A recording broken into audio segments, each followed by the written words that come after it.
اللهم صل على سيدنا محمد وعلى آل سيدنا محمد وبارك وسلم. بسم اللہ الرحمن الرحیم. الحمد للہ وکفا وسلام علی عبادہ الذین اصطفى. اما بعد.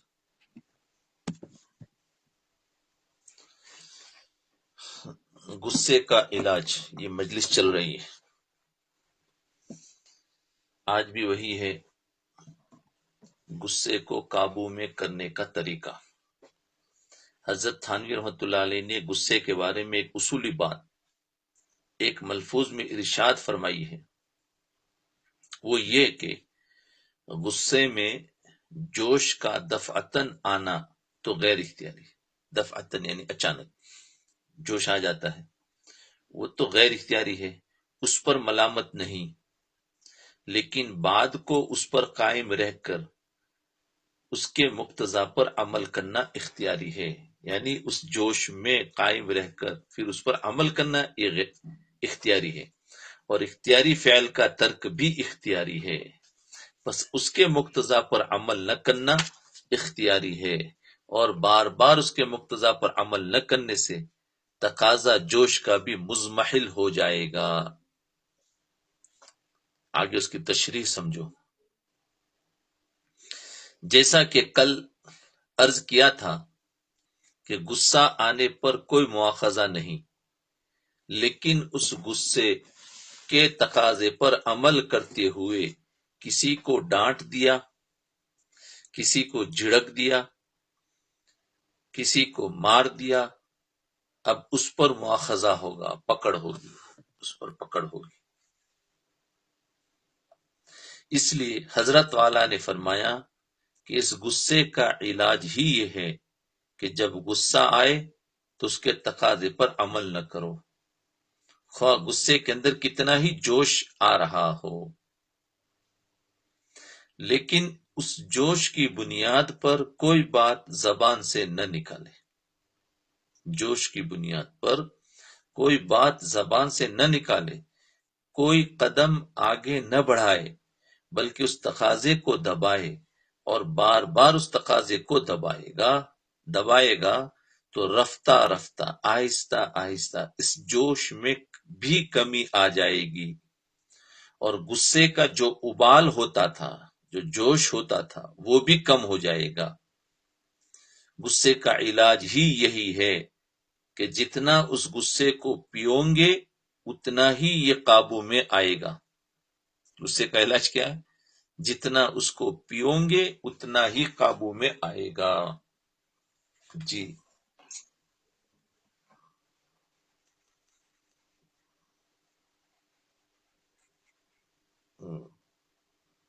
تو جتنا اس غصے کو پیتا کم، اور جتنا اس غصے کے تقاضے پر عمل کروں گے اتنا ہی اس غصے میں اضافہ ہوگا. جی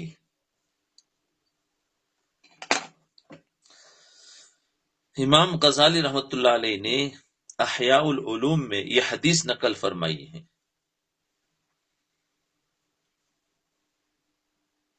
کہ اللہ جل شانہ کو انسان کا کوئی گھونٹ پینا اتنا محبوب نہیں ہے جتنا غصے کا گھونٹ پینا محبوب ہے. اللہ، غصے کا گھونٹ بڑی عبادت ہے. غصے کا گھونٹ پینا بہت بڑی عبادت ہے.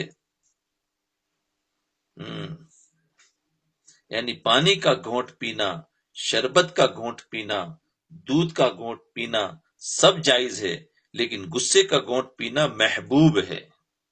جائز نہیں، محبوب ہے، عبادت ہے. اس لیے کہ غصے کا گھونٹ پینے کا مطلب یہ ہے کہ انسان اللہ جل شانہ کے ڈر سے اور اس کی عظمت کے تصور سے اپنے غصے کو دبائے اور اس کو پی جائے، اور اس غصے کے تقاضے کو کچل دے اور اس کی خواہش کو پورا نہ کرے.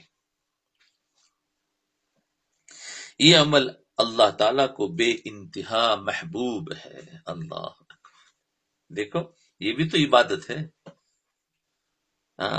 جہاں دوسری فضیلت عبادت کی پڑھتے ہیں اس میں غصے کا گھونٹ پینا بھی بڑی محبوب عبادت ہے. جو اللہ کو محبوب ہوتی ہے وہ عبادت ہوتی ہے.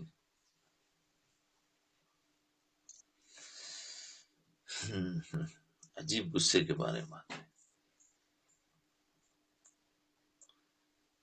یہی مجاہدہ در حقیقت مطلوب ہے. یہی مجاہدہ در حقیقت مطلوب ہے. جب اس دل پر اللہ تبارک و تعالیٰ کی خاطر چوٹیں پڑے گی، پڑتی ہے نا، تو پھر یہ دل اللہ تبارک و تعالیٰ کی تجلی گاہ بن جاتا ہے. جی، اس دل پر چوٹیں پڑے گی، مار پڑتی ہے کہ گھونٹ پئیں گے تو دل پر مار پڑتی. تو فرمایا پھر کیا ہوتا ہے کہ دل اللہ کی تجلی گاہ بن جاتا ہے. اللہ کی تجلی کے اترنے کی جگہ، گاہ کہتے ہیں جگہ کو، تجلی گاہ بن جاتا ہے. ہاں، جیسے کعبہ وہ بھی تجلی گاہ ہے، کعبہ پر اللہ تعالیٰ کی تجلی اترتی ہے، ایسے انسان کا دل بھی تجلی گاہ بن جاتا ہے. تو بچا بچا کے نہ رکھ اسے، تو بچا بچا کے نہ رکھ اسے، کہ یہ آئینہ ہے وہ آئینہ جو شکستہ ہو تو عزیز تر ہے نگاہ آئینہ ساز میں. جو شکستہ ہو تو عزیز تر ہے نگاہ آئینہ ساز میں. آئینہ ساز یعنی بنانے والے. جتنا یہ دل ٹوٹے گا اتنا ہی یہ دل اللہ تعالیٰ کی نگاہ میں محبوب ہوتا چلا جائے گا. اس دل پر جتنی چوٹیں پڑے گی اتنی ہی اس دل پر اللہ تعالیٰ کی تجلیات کا نزول ہوگا. ہم چاہتے ہیں نا کہ دل پر اللہ کی تجلی اور نور آئے، تو پھر اس پر چوٹیں لگاؤ، مراقبہ کی چوٹیں لگاؤ. مراقبہ کرنے بیٹھتے تو اس میں بھی دل پر چوٹیں لگتی ہے. دل کہتا ہے ارے چلو جاؤ، تھوڑا سا وہ کام یاد آیا، وہ کام یاد آیا، وہ آپ بیٹھے ہیں، کہا نہیں جاؤں گا. بیٹھے، غصہ آیا، پی رہے ہیں، تو دل پر چوٹیں پڑ رہی ہے. خواہش اور تقاضا ہوا دل میں کوئی، آپ اس کو دبا رہے ہیں، چوٹیں پڑ رہی ہیں. تو یہ ہے نگاہ میں محبوب ہوتا چلا. اس دل پر جتنی چوٹیں پڑے گی اتنی ہی اس دل پر اللہ تعالیٰ کی تجلیات کا نزول ہوگا. اللہ تعالیٰ نے دل کے اندر جو خواہشات پیدا کی ہے یہ اسی لیے پیدا کی ہے تاکہ ان کو توڑا جائے، اس لیے نہیں ہے کہ اس پر عمل کیا جائے. حدیث شریف میں حضور اقدس صلی اللہ علیہ وسلم نے فرمایا حفت الجنت بالمکارہ. یہ حدیث ہے، لمبی حدیث، اس کا ایک جملہ ہے، یعنی جنت کو مکروہات سے ڈھانپ دیا گیا ہے. یعنی جتنا طبیعت کے خلاف کام ہے اس کو اگر چھوڑیں گے تو جنت ملے گی، کیونکہ جنت اس کے پیچھے ڈھانپ دی ہے، اس کے پیچھے چھپائی ہوئی ہے. اور اگر اس کے مطابق عمل کر دیا تو جنت نہیں ملے گی، نہیں کیا تو ملے گی. اس کو جنت کو مکروہات سے ڈھانپ دیا گیا ہے. مکروہات ان کاموں کو کہا جاتا ہے جن کو دل پسند نہیں کر رہا ہے، لیکن اللہ تعالیٰ کی رضا کی خاطر ان پر عمل کر رہا ہے. اللہ کی خاطر اس پر عمل کر رہا ہے. مثلا سچ بولنا، اچھا گمان رکھنا دل نہیں چاہتا، لیکن یہ اس کو توڑ کر اور اس پر عمل کرتا ہے اچھی طریقے سے، تو پھر ان پر عمل کر رہا ہے اور اس کے نتیجے میں دل پر چوٹ مار رہا ہے.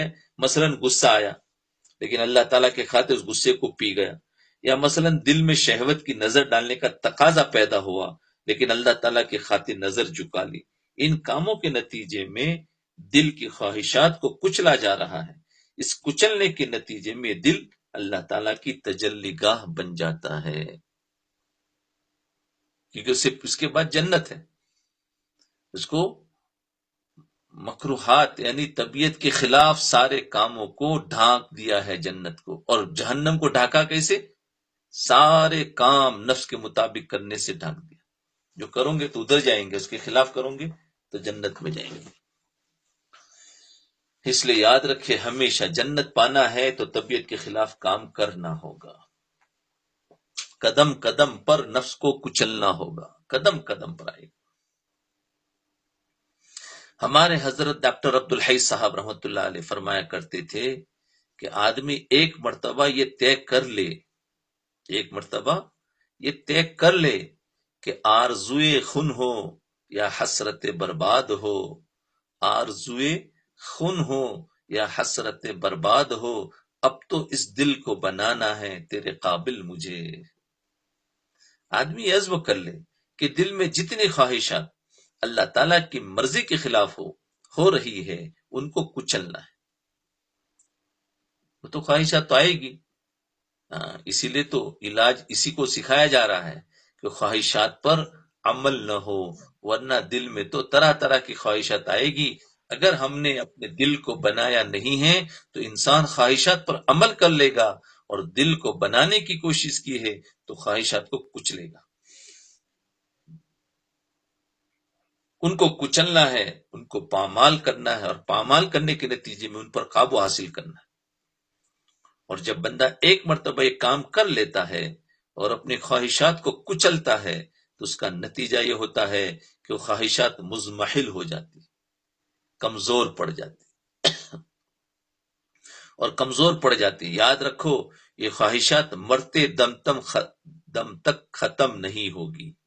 خواہشات ایک کو دباؤں گی دوسری ابری، اس کو دباؤں گی تیسری آئے گی، یہ مرتے دم تک ختم نہیں ہوگی بلکہ باقی رہے گی، لیکن ان کے جوش اور خروش میں ان کی شدت میں کمی آ جاتی، اعتدال آ جاتا ہے۔ وہ تو آئے گی، اب اس پر عمل نہیں کرے گا، وہ پہلے عمل کر لیتا تھا۔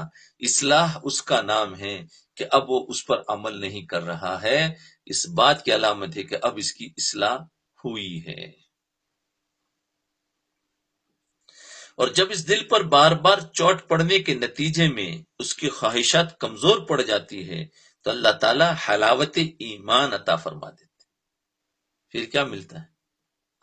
ایمان کا ٹیسٹ ملتا ہے۔ حلاوت ایمان کو اگر ترجمہ کرے، ایمان کا ٹیسٹ ملتا ہے، اس کو کہتے ہیں حلاوت ایمان عطا فرما دیتے۔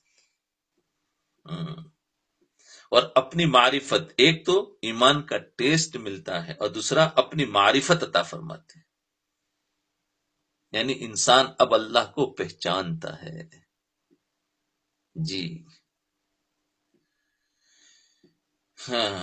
اپنی معرفت، اور اس حلاوت ایمان اور معرفت کی جو لذت حاصل ہوتی ہے، جو ٹیسٹ حاصل ہوتا ہے، اس کے مقابلے میں خواہشات کی لذت ہیچ در ہیچ ہے، یعنی کچھ بھی نہیں، مچھر کا پر ہو جاتی ہے۔ پھر یہ خواہشات کا جو ایک ٹیسٹ ہمیں مل رہا ہے، جس کے پیچھے ہم رات دن بھاگ رہے ہیں، لیکن جس وقت اس دل پر چوٹ پڑے گی، ایمان کا ٹیسٹ ملے گا، اللہ کی معرفت ملے گی، پھر اس کے بعد یہ خواہشات کی لذت بیکار ہو جائے گی، کہ اس میں کوئی مزہ ہے ہی نہیں۔ اس لیے کیا کرنا چاہیے؟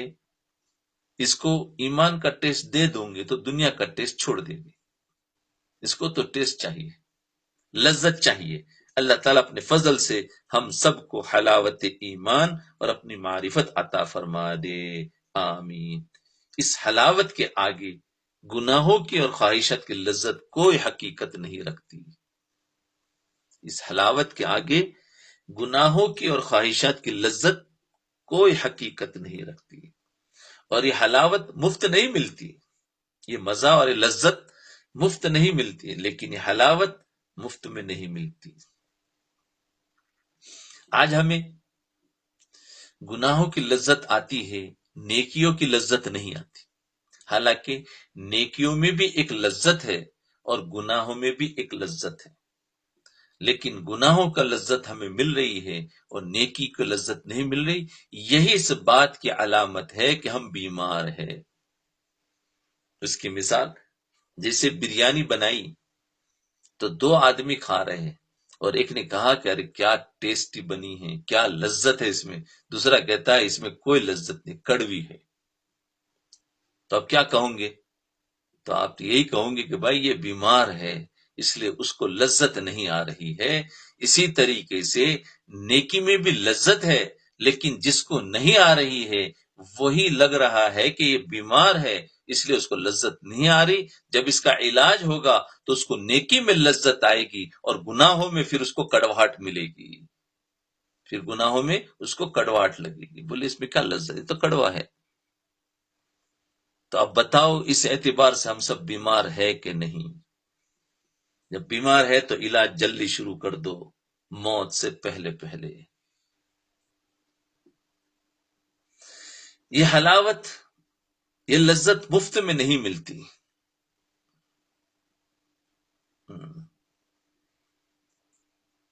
بلکہ ان خواہشات نفس پر چوٹ مارتے رہو، مارتے رہو، مارتے رہو، اور چوٹ مارنے سے شروع میں بڑی تکلیف ہوگی، بڑی مشقت ہوگی، لیکن اس مشقت کو برداشت کر کے چوٹیں مارتے رہو، مارتے رہو، رفتہ رفتہ یہ دل ٹوٹ ٹوٹ کر اللہ تعالیٰ کی تجلی گاہ بن جائے گا۔ اللہ، دل ٹوٹ ٹوٹ کر ٹکڑے ٹکڑے ہو جائے گا دل، اس کو توڑنا ہی ہے، اس کو جتنا توڑیں گے نا اتنا یہ تجلی گاہ بنے گا۔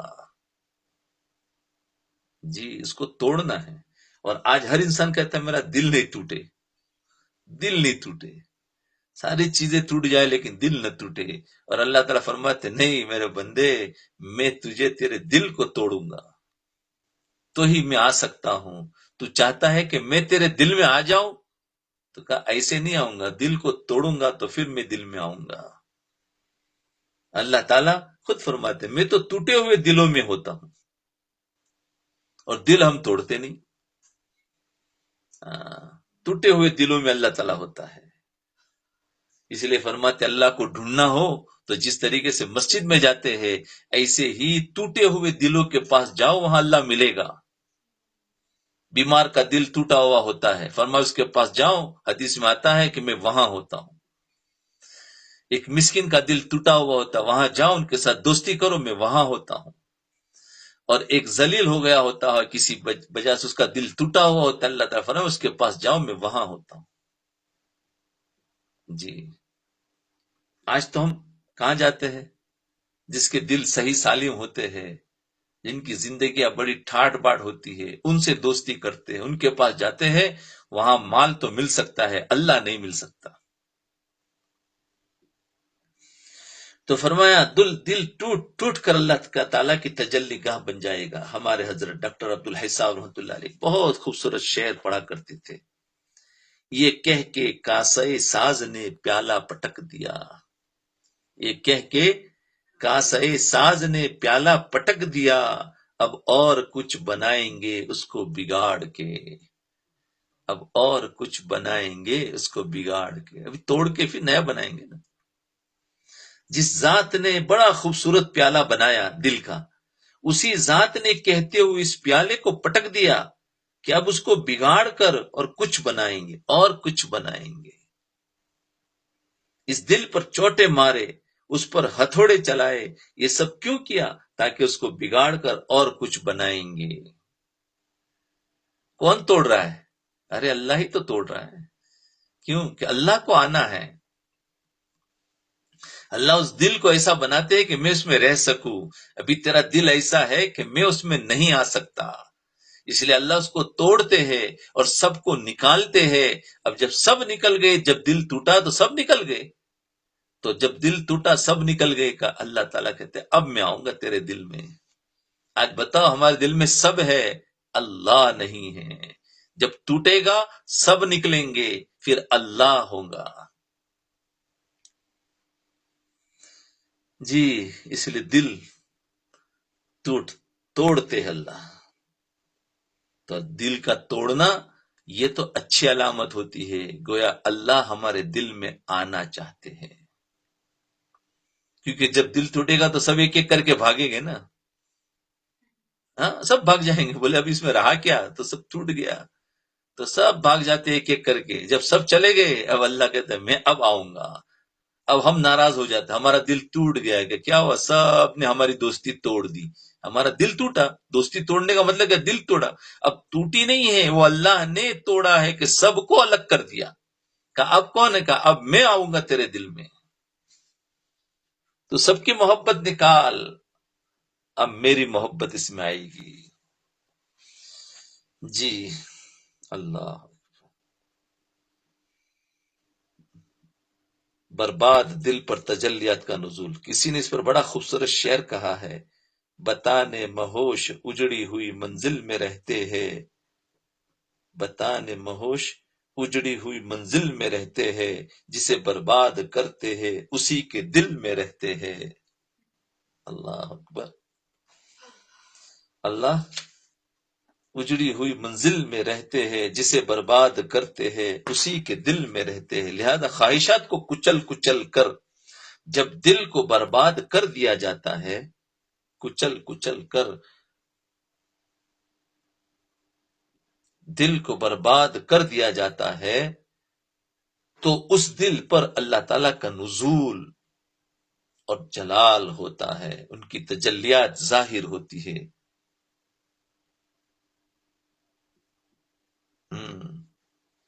جی، اس دل پر پھر کیا ہوتا ہے؟ اللہ تعالیٰ کا نزول اور تجلیات ظاہر ہوتی ہے۔ اس لیے آپ نے دیکھا ہوگا نا، کبھی کبھی دل ٹوٹتا ہے کہ نہیں ٹوٹتا؟ سننے والوں میں ایسے ہوں گے ان کا دل کبھی کبھی بہت ٹوٹ جاتا ہے، کوئی نہ کوئی ذریعہ بن جاتا ہے کچھ نہ کچھ، تو دل ٹوٹتا ہے نا، تو بس اس وقت اللہ سے مانگو، اللہ مل جائے گا۔ جی، اللہ مل جائے گا، اس وقت اللہ مل جائے گا۔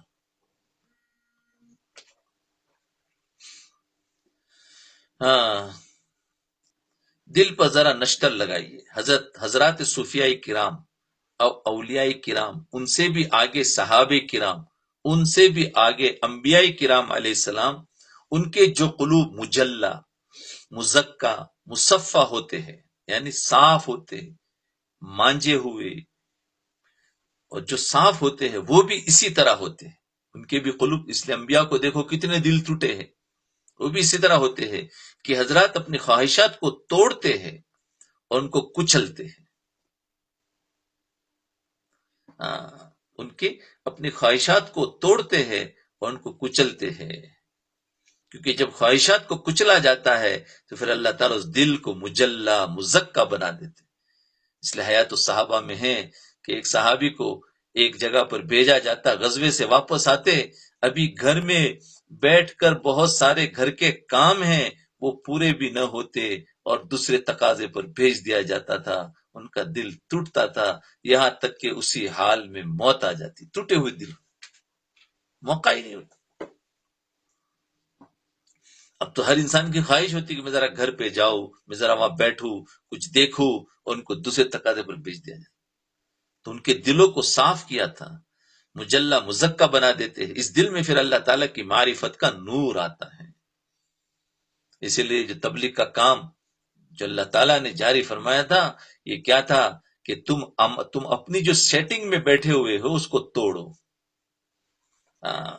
اس کو توڑا جاتا تھا، کوئی کاروبار چھوڑ کے جاتا، جب واپس آتا تو کاروبار کا پورا وہ ہو جاتا تھا، اس میں انتشار ہوتا تھا، دل ٹوٹتا ہے، پھر اللہ کی طرف متوجہ ہوتا ہے، مانگتا ہے۔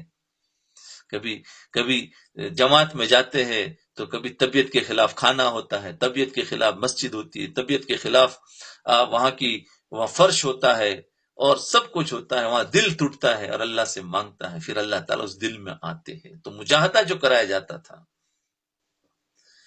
اس دل میں پھر اللہ تعالیٰ کی معرفت کا نور آتا ہے، اس کے بعد پھر ان گناہوں کی خواہشات مزمحل ہو جاتی ہے، پھر گناہوں کی خواہشات کمزور ہو جاتی ہے۔ جی،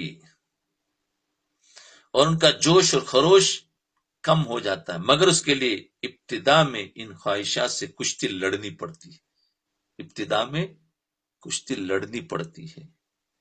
میں نے بھی اس موضوع پر ایک شعر کہا تھا، کتنے گونچے مضطرب ہے دل میں کھلنے کے لیے، کتنے گونچے مضطرب ہے دل میں کھلنے کے لیے، اپنے ہاتھوں سے ذرا نشتر لگا کر دیکھیے۔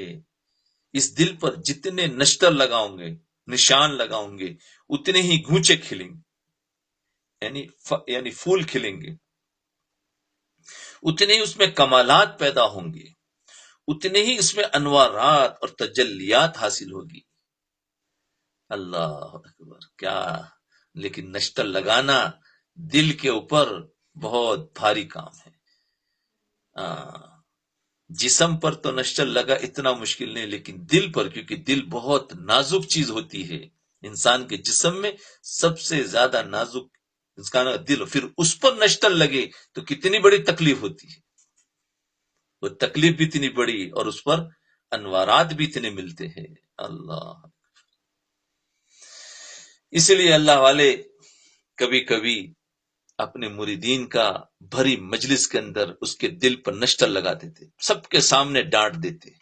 یہ کیا ہوتا ہے؟ تو اس کے دل پر نشتر لگایا، کیوں کہ اس پہ جو نشتر لگا ہے اگر صحیح تعلیم ہوگا، اب اس میں اللہ کے تجلیات اور انوارات اس میں آئیں گے۔ یہ نشتر لگایا جاتا تھا، لیکن آج کل نشتر کو برداشت کرنے کی طاقت نہیں ہوتی ہے، ورنہ اللہ والے جب کسی کو آگے بڑھاتے ہیں تو اس کو نشتر لگاتے، دیکھ لیتے ہیں پہلے۔ اس کے قصے بھی پہلے بہت گزر گئے سے کہ جو آئے تھے صحیح طالب بن کر، ان کو نشتر لگائے گئے اور اس پر جمے ہوئے تھے، تو اللہ تعالیٰ نے ان کے دل کو اپنی تجلی گاہ بنا لیا۔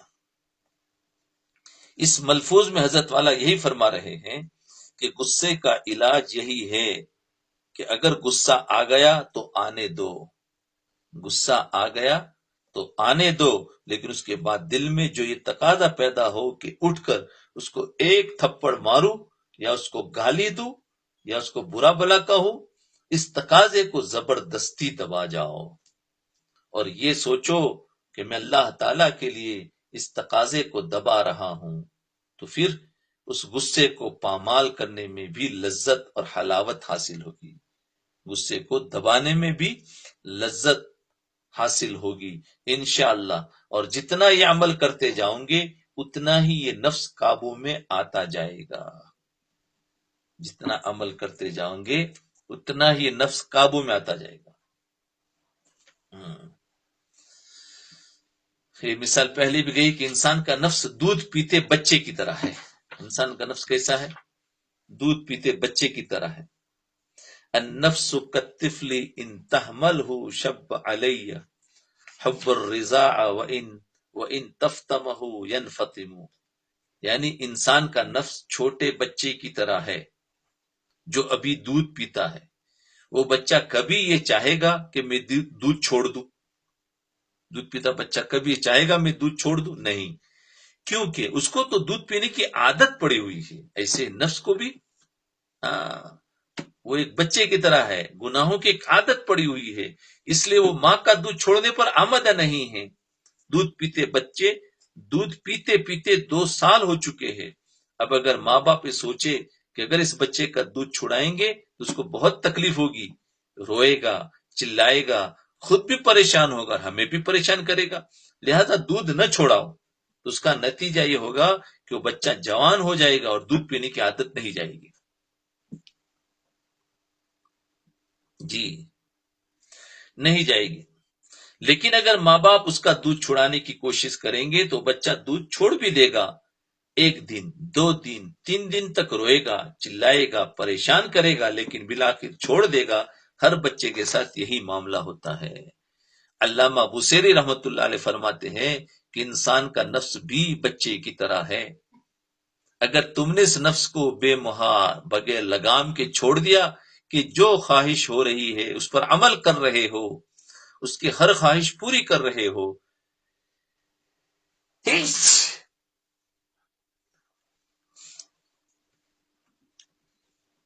تو اس کی ہر خواہش پوری کر رہے ہو تو یہ نفس تمہیں ہلاکت کے گھڑے میں لے جا کر گرا دے گا، اللہ گرا دے گا، اور تم کبھی بھی گناہوں سے نجات نہیں پا سکو گے۔ لیکن اگر تم نے اس کو قابو کر لیا، اس سے زبردستی گناہ چھوڑانے کی کوشش کر لی، تو یہ نفس گناہ چھوڑ بھی دے گا، بات ساری کوشش کی ہے۔ یہی معاملہ غصے کا ہے کہ اس کے تقاضے کو دباتے رہو تو رفتہ رفتہ غصہ کا جوش مزمحل ہو جائے گا، کمزور پڑ جائے گا۔ جی ایک غصے کا علاج بتا رہے ہیں۔ بعض اوقات غصے کو قابو میں کرنے کے لیے اور علاج بھی مفید ہو جاتے ہیں، لیکن وہ علاج بڑے سخت ہے۔ پہلے بھی بہت سارے علاج آئے، تینوں مجلس میں الگ الگ علاج آئے، ابھی ایک علاج بتا رہے ہیں کہ وہ بڑے سخت ہے۔ وہ علاج حضرت والا نے اس ملفوظ میں بیان فرمایا اگر طبعی طور سے غصہ زیادہ آ جاتا ہو اور ذرا سی بات پر حد سے زیادہ غصہ آ جاتا ہو کہ اس وقت عقل ہی نہ رہتی ہو، تو اس کا بہترین علاج یہ ہے کہ جس پر غصہ کیا جائے، غصہ فرد ہونے کے بعد، غصہ فرو ہونے کے بعد یا نکلنے کے بعد، چلے جانے کے بعد، مجمع میں اس کے سامنے ہاتھ جوڑے، پاؤں پکڑے، بلکہ اس کے جوتے اپنے سر پر رکھ لے۔ ایک دو بار ایسا کرنے سے نفس کو عقل آ جائے گی۔ دیکھو ایک علاج یہ بھی ہے۔ کہا کہ بہتر کہ جس پر غصہ کیا گیا ہے تو غصہ جانے کے بعد پھر مجمع کے اندر اس کے سامنے کیا کرو، ہاتھ جوڑو، پاؤں پکڑو، جوتوں کو سر پر رکھ لو۔ ارے رے رے رے، بہت مشکل کام ہے۔ شاید پڑھتے ہوں گے تو بہت سو کو ایسا لگتا ہوں گے بولے کیسے ہو سکتا ہے۔ ایک دو بار ایسا کرنے سے نفس کو عقل آ جائے گی۔ ذرا کر لو، دیکھو پھر کبھی غصہ آئے تو ایک مرتبہ ذرا نفس کو کچلیں گے نا ایسا، تو نفس بھی بڑا سیدھا ہو جائے گا، بولے یہ مجھے ذلیل کرے گا سب کے سامنے، تو دوبارہ غصہ ہی نہیں کرے گا۔ یعنی جس شخص پر بہت زیادہ غصہ کر لیا اور حدود سے تجاوز کر گئے، تو اس کا ایک علاج یہ ہے کہ جب غصہ ختم ہو جائے تو مجمع میں اس سے معافی مانگے کہ مجھ سے غلطی ہو گئی، مجھے معاف کر دو، اس کے سامنے ہاتھ جوڑے، اس کے پاؤں پکڑے، اس کے جوتے سر پر رکھ لے۔ اس کا نتیجہ ہوگا کہ جب اگلی مرتبہ غصے کا موقع آئے گا تو اس وقت نفس یہ سوچے گا کہ یہ تو اچھی خاصی مصیبت ہے۔ پہلے تو صرف غصے کو پینا ہی تھا، اب تو مجمع کے سامنے ذلت اٹھانی پڑتی ہے۔ اس ڈر سے غصے کے تقاضے کی شدت میں کمی آ جائے گی۔ اچھے غصے والے سیدھے ہو جائیں گے۔ علاج کرانا ہو تو آ جانا، انشاءاللہ کر لیں گے۔ لیکن علاج کے لیے کوئی نہیں آئے گا، بولے بابا ایسی ذلیل تو نہیں ہونا ہے۔ ٹھیک ہے، اس ڈر سے کہ غصے کے تقاضے کی شدت میں کمی آ جائے گی، ایک دو بار ایسا کرنے سے انشاءاللہ نفس کو عقل آ جائے گی۔ نفس اندھا ہے، نفس کو بھی عقل آ جائے گی۔ بہت عجیب علاج ہے، مزیدار ہے۔ میرے ایک دوست ہے جو مغلوب الغضب ہے، غصے کے بہت تیز ہے، یہاں تک کہ اگر ماں نے بھی کچھ کہہ دیا نا تو ماں پر بھی غصہ کرنا شروع کر دیتے۔ مجھ سے بار بار پوچھتے رہتے ہیں کہ فجر کی نماز میں کیا ذکر کروں۔ اب وہ کیا پوچھتے ہیں کہ فجر کی نماز میں کیا ذکر کروں۔ عادت کیا ہے غصے کی، یہاں تک کہ ماں پر بھی غصہ کر لیتے ہیں، اور کیا پوچھتے ہیں کہ فجر کی نماز میں کیا ذکر کروں، ظہر کی نماز میں کیا تسبیحات پڑھوں۔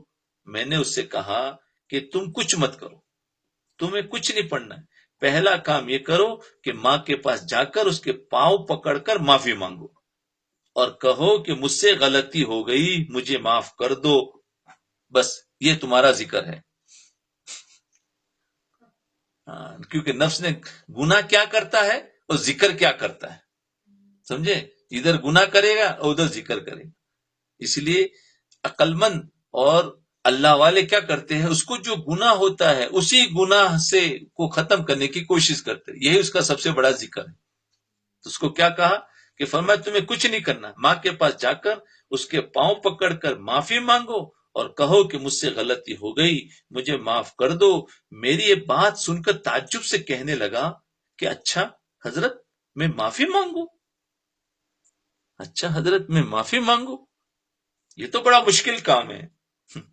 میں نے کہا یہ تو تمہیں کرنا ہوگا،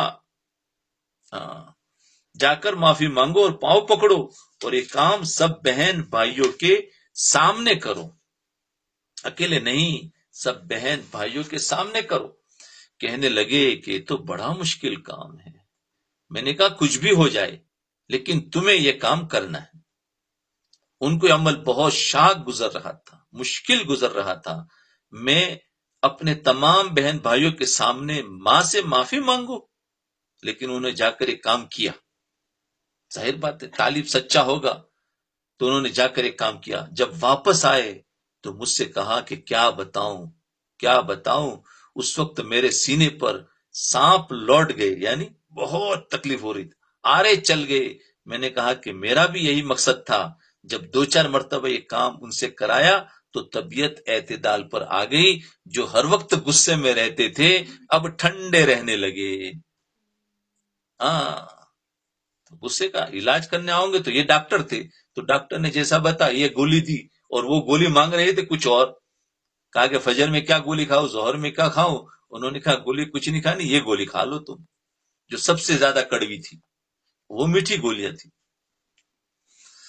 جی، وہ میٹھی ٹیبلٹ تھی. کا سبحان اللہ الحمدللہ پڑھنا اور جا کے معافی مانگنا ایک کڑوی ٹیبلٹ ہے، لیکن اس میں شفا زیادہ ہے. بہرحال انسان کا نفس ان کاموں کو سخت محسوس کرتا ہے، سخت محسوس، لیکن بعض اوقات یہی کرنا پڑتا ہے. جب انسان یہ کڑوی گولی نگل لیتا ہے تو اس کے بعد پھر اللہ تعالیٰ کی طرف سے شفا ہوتی ہے. اللہ تبارک و تعالیٰ اس مرض سے نجات عطا فرما دیتے ہیں. اللہ اکبر. جی، مگر یہ کام بھی کسی شیخ کی نگرانی میں کرنے چاہیے، خود بخود نہیں، خود بخود نہیں. کسی شیخ کی نگرانی میں کرنے چاہیے، خود اپنی رائے سے نہ کرے. بعض اوقات اپنی رائے سے کرنے سے بھی نقصان ہو جاتا ہے. جیسے ہم نے پڑھا، اب وہ بھی انسان جا کر ایسا ہی کرے گا. اگر خود بخود کر لیا تو نفع کم، نقصان زیادہ ہو جاتا ہے، پھر نقصان ہو جاتا ہے اور الٹا اثر پڑ جاتا ہے. کیونکہ شیخ جانتا ہے کہ کتنی خوراک دوا دی جائے. اس میں بھی خوراک ہوتی ہے نا، 500 ملی گرام کی، 1000 ملی گرام کی، 100 ملی گرام کی، کتنی اور کتنی بار دی جائے، ایک بار، 2 بار، کتنی. اگر ضرورت سے زیادہ دوا دے دی تو مصیبت ہو جائے گی، اور اگر کم دوا دے دی تو فائدہ نہیں کرے گا. اس لیے شیخ کے ذریعے علاج کرنا چاہیے، اس لیے کہ وہ ڈاکٹر ہے، وہ جانتا ہے کتنی دوا ہے. ہر ایک کو الگ الگ دے گا، کسی کو 500 ملی گرام کی دوا گا، کسی کو 2000 ملی گرام کی دے گا. کیوں؟ کہ اس کے یہی اثر کرے گی، اس کو چھوٹی چھوٹی دوا اثر نہیں کرے گی. کسی کو ہلکی سی ڈانٹ دیتا ہے، کسی کو سب کے سامنے بڑی ڈانٹ ڈپٹ ہوتی ہے، تو اس کو زیادہ پاور کی دی گولی. غصہ کا ایک اور علاج، حضرت تھانوی رحمۃ اللہ علیہ فرماتے غصے کا علاج کے لیے اس بات کا کثرت سے استحضار کرنا بھی مفید ہوتا ہے. وہ بات یہ ہے کہ تجربہ کر کے دیکھا گیا کہ غصہ روکنا ہمیشہ اچھا ہوا، اور جب اس کو جاری کیا گیا تو اس کا انجام ہمیشہ برا ہوا، اور دل کو کلک بھی ہمیشہ ہوا. ایک علاج کیا ہے کہ روک لو، کیونکہ روکنے سے ہمیشہ اچھا ہی ہوتا ہے، اور اگر غصے کو نکالو گے تو برا ہوتا ہے، اور وہ برائی ہمیشہ کھٹکتی. یعنی زمانے ماضی کو یاد کرو کہ جتنی مرتبہ غصے کو روکا تو اس کا انجام اچھا ہی ہوا. غصہ روکنے سے نقصان نہیں ہوتا ہے، اور جب کبھی غصہ کیا، اس کے تقاضے پر عمل کیا، تو بکثرت ایسا ہوا کہ بعد میں ندامت، شرمندگی ہوئی. اگر آدمی کے اندر ذرا بھی سلامتی طبع ہو تو غصہ کرنے کے بعد، یعنی ذرا سی اس کے اندر یعنی سلامتی ہوگی، سمجھداری ہوگی، تو غصہ کرنے کے بعد قلب میں ظلمت محسوس ہوتی ہے، دیکھ لینا، اور کدورت اور ندامت محسوس ہوتی ہے. حضور اقدس صلی اللہ علیہ وسلم نے حضرت عائشہ رضی اللہ عنہا سے کیا خوبصورت بات ارشاد فرمائی. یعنی نرمی جس چیز میں بھی داخل ہو جائے اسے زینت بخشے گی. ما دخل الرفق فی شیء الا زانہ وما نزع من شیء الا شانہ. یعنی نرمی جس چیز میں بھی داخل ہو جائے اسے زینت بخشے گی، اور جس چیز سے بھی نکل دی جائے تو اسے عیب دار بنا دے گی. نرمی نکل جائے گی، لہذا نرمی جہاں بھی ہوگی زینت کا سبب ہوگی، چیز خوبصورت بن جائے گی. اللہ نرمی، اسی لیے اللہ کے رسول صلی اللہ علیہ وسلم سے بھی کہا گیا کہ تم نرم بنو، نرم سے بات کرو. اگر آپ نرم نہ ہوتے تو لوگ آپ سے بھاگ جاتے.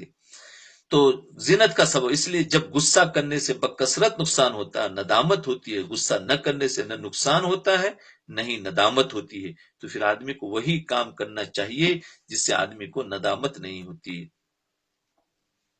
ایک ملفوظ میں حضرت والا نے ارشاد فرمایا غصے میں بچوں کو ہرگز نہ مارا جائے، چاہے استاد ہو یا باپ ہو. غصے میں بچوں کو ہرگز نہ مارا جائے، چاہے وہ استاد ہو تو بھی بچوں کو نہ مارے، اور اگر باپ ہو تو بھی بچوں کو نہ مارے، بلکہ غصہ نکل جانے کے بعد سوچ سمجھ کر سزا دی جائے، اور بہتر سزا یہ ہے کہ بچوں کی چھٹی بند کر دی جائے. یعنی استاد اگر ہے تو بچوں کو چھٹی نہ دی جائے، اس کا ان پر کافی اثر ہوتا ہے. کہ تمہیں آج چھٹی نہیں ملی، کہا ملا جی یعنی استاد مارنے میں اس واسطے آزاد ہے کہ ان سے باز پرس کرنے والا کوئی نہیں. بہت سارے استاد مارتے ان کو کون پوچھے گا. بچے تو باز پرس کے اہل نہیں ہیں، اور والدین کا مقولہ ہے کہ ہڈی ہماری اور چمڑا میاں جی کا، یعنی استاد کا. بولے ہڈی ہمیں دے دینا، چمڑا تم لے لو. یہ پہلے بہت مشہور تھا، پہلے استاد بہت مارتے تھے. مگر یاد رکھو جس حق کا مطالبہ کرنے والا کوئی نہ ہو، اس کا مطالبہ حق تعالیٰ کی طرف سے ہوگا. اب بچہ تو کچھ نہیں، بچہ تو مار کھا لے گا، چاہے ماں باپ مارے چاہے استاد مارے، لیکن اللہ تعالیٰ پوچھیں گے کہ تم نے اس کو کیوں مارا. یہاں تک کہ اگر کافر ذمہ پر کوئی حاکم ظلم کرے، یہاں تک کہ مسلمان حکومت ہے اور کافر ہمارے پاس رہتے ہیں، اور اس پر کسی نے اگر ظلم کر دیا تو حدیث میں آیا کہ اللہ تعالیٰ اور اس کے رسول صلی اللہ علیہ وسلم اس کی طرف سے مطالبہ کریں گے کہ کیوں اس پر ظلم کیا. بچوں کو ماننے کا معاملہ بڑا خطرناک ہے. یاد رکھو بچوں کو ماننے کا معاملہ بڑا خطرناک ہے. ہمارے والد ماجد حضرت مولانا مفتی محمد شفیع صاحب رحمۃ اللہ علیہ فرمایا کرتے تھے کہ اور گناہوں کی معافی توبہ کے ذریعے ممکن ہے، لیکن اگر بچوں پر ظلم کیا جائے تو اس کی معافی کا معاملہ بھی بڑا مشکل ہے، کیونکہ یہ حق العبد ہے، بندے کا حق ہے، اور حق العبد صرف توبہ سے معاف نہیں ہوتا جب تک وہ بندہ معاف نہ کرے. جس بندے کی حق تلفی کی گئی ہے اور یہاں پر بندہ نابالغ ہے، اور نابالغ کی معافی بھی معتبر نہیں، حتیٰ کہ اگر وہ نابالغ زبان سے بھی کہہ دے کہ میں نے معاف کیا تب بھی وہ معافی معتبر نہیں، اس لیے اس کو معافی بڑی مشکل ہے. لہذا بچوں کو مارنے اور ان پر سختی کرنے میں ڈرتے رہنا چاہیے. وہ نہ پڑھے کوئی بات نہیں، لیکن اس کو مار کر پڑھانا یہ اچھی چیز نہیں، کیونکہ ہمارے ہاتھ میں تو محنت کرنا ہے، نہ پڑھنا اس کی فطرت ہو. مدارس میں بچوں کے ماننے پر پابندی، اس لیے غصہ ختم ہونے کے بعد سوچ سمجھ کر جو سزا چاہے دے دو. تو غصے کے بارے میں چند اصول ہے جو حضرت والا نے بیان فرما دیے، اور یہ بھی بتا دیا کہ کون سی چیز مضر ہے اور کون سی چیز مضر نہیں، اور غصے کے شر سے بچنے کا کیا طریقہ ہے. اب ہر انسان کو اپنے حساب سے ان پر عمل کرنے کی ضرورت ہے، اور عمل کرنے کا بہترین راستہ یہ ہے کہ کسی شیخ سے اس نیت سے رابطہ رکھے کہ مجھے ان رذائل کی، ان بیماریوں کی اصلاح کرانی ہے، اور پھر ان سے مشورہ لیتا رہے. اس کے نتیجے میں اللہ تعالیٰ رفتہ رفتہ ان رذائل کو دور فرما دیتے ہیں. اللہ تعالیٰ اپنے فضل سے ہمارے رذائل کو دور فرما دے. آمین. وآخر دعوانا ان الحمد للہ رب